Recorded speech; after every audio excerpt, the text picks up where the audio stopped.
ಧರ್ಮಸ್ಥಳದಲ್ಲಿ ಶವಗಳನ್ನು ಹೂತಿಟ್ಟ ಪ್ರಕರಣಕ್ಕೆ ಸಂಬಂಧಪಟ್ಟಂತೆ ಒಂದು ಕಡೆ ಎಸ್ಐಟಿ ತಂಡದಿಂದ ತನಿಖೆ ಮುಂದುವರಿತಾ ಇದೆ. 13ನೇ ಪಾಯಿಂಟ್ನಲ್ಲಿಯೂ ಕೂಡ ಯಾವುದೇ ಅಸ್ಥಿಪಂಜರ ಸಿಗಲಿಲ್ಲ.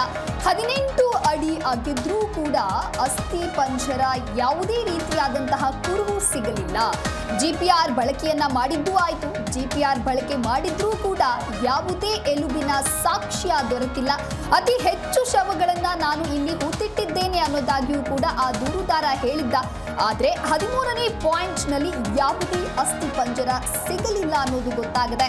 ಧರ್ಮಸ್ಥಳದ ಬಳಿ ನೂರಾರು ಹೆಣಗಳನ್ನ ಹೂತ ಆರೋಪದ ಪ್ರಕರಣದಲ್ಲಿ ವಕೀಲರ ಬೇಡಿಕೆಯಂತೆ ಎಸ್ಐಟಿ ಅಧಿಕಾರಿಗಳು ಜಿಪಿಆರ್ ತಂತ್ರಜ್ಞಾನವನ್ನ ಬಳಸಿ ಶೋಧನೆಯನ್ನ ಮಾಡಿದ್ದಾರೆ.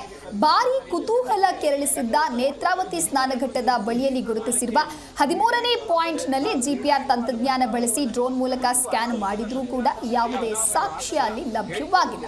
ಸಮಾಧಿಗಳನ್ನು ಅಗೆಯುತ್ತಾ ಹೋದ್ರೂ ಕೂಡ ಶವಗಳ ಸಾಕ್ಷ್ಯ ಸಿಗದೇ ಇದ್ದಾಗ ದೂರುದಾರನ ಪರ ವಕೀಲರು ಗ್ರೌಂಡ್ ಪೆನೆಟ್ರೇಟಿಂಗ್ ರಾಡರ್ ಅನ್ನ ಬಳಸಿ ಶವ ಶೋಧವನ್ನ ನಡೆಸುವಂತೆ ಆಗ್ರಹಿಸುತ್ತಾರೆ. ಆದರೆ ಆ ಯಂತ್ರವನ್ನ ತರೋದು ತುಂಬಾ ವೆಚ್ಚದಾಯಕ ಆಗಿರೋದ್ರಿಂದ ಅದನ್ನ ತರೋದ್ರ ಬಗ್ಗೆಯೂ ಕೂಡ ಸಾಕಷ್ಟು ಸಂಶಯ ಇತ್ತು.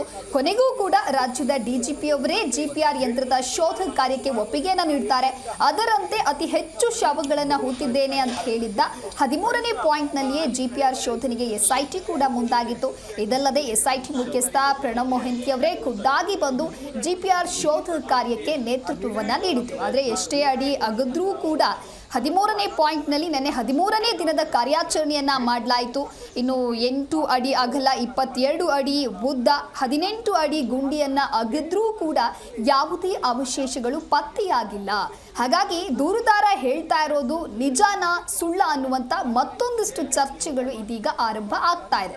ಒಟ್ಟಾರೆಯಾಗಿ ಎಸ್ಐಟಿ ತಂಡದಿಂದ ತನಿಖೆ ಮಾತ್ರ ಮುಂದುವರಿತಾ ಇದೆ. ಹಾಗಾಗಿ ಇವತ್ತು ಎಸ್ಐಟಿ ಟೀಮ್ ಏನು ಮಾಡುತ್ತೆ, ಹಾಗಾದ್ರೆ ಮತ್ತೇನಾದ್ರೂ ಉತ್ಖನನ ಕಾರ್ಯವನ್ನ ಬೇರೆ ಕಡೆ ಮಾಡುವಂತ ಸಾಧ್ಯತೆ ಇದೆಯಾ ಅಂತ ಹೇಳಿ ಇನ್ನಷ್ಟೇ ಕಾದು ನೋಡಬೇಕಿದೆ. ಒಟ್ಟಾರೆಯಾಗಿ ಜಿಪಿಆರ್ ಬಳಕೆಯನ್ನ ಮಾಡಿದ್ರೂ ಕೂಡ ಅಲ್ಲಿ ಯಾವುದೇ ರೀತಿಯಾದಂತಹ ಅವಶೇಷ ಪತ್ತೆ ಆಗಿಲ್ಲ. ನಿರ್ಣಾಯಕವಾದ ಫಲಿತಾಂಶವನ್ನು ತೋರಿಸಿದೆ ಮತ್ತು ಅನಾಹುತದ ಸತ್ಯಾಸತ್ಯತೆಯ ಅನಾವರಣ ಆತನ ಹೇಳಿಕೆ ಬಗ್ಗೆ ಸಾಕಷ್ಟು ಸಾಗಿ ಆತನೇ ಹೇಳುವ ಪ್ರಕಾರ ಉತ್ಖನನ ಕಾರ್ಯ ಆಗ್ತಾ ಇರುವಂಥದ್ದು. ಆತ ಹೇಳಿರುವಂತಹ ಸ್ಪಾಟ್ ಅಲ್ಲಿ ಈಗ ಉತ್ಖನನ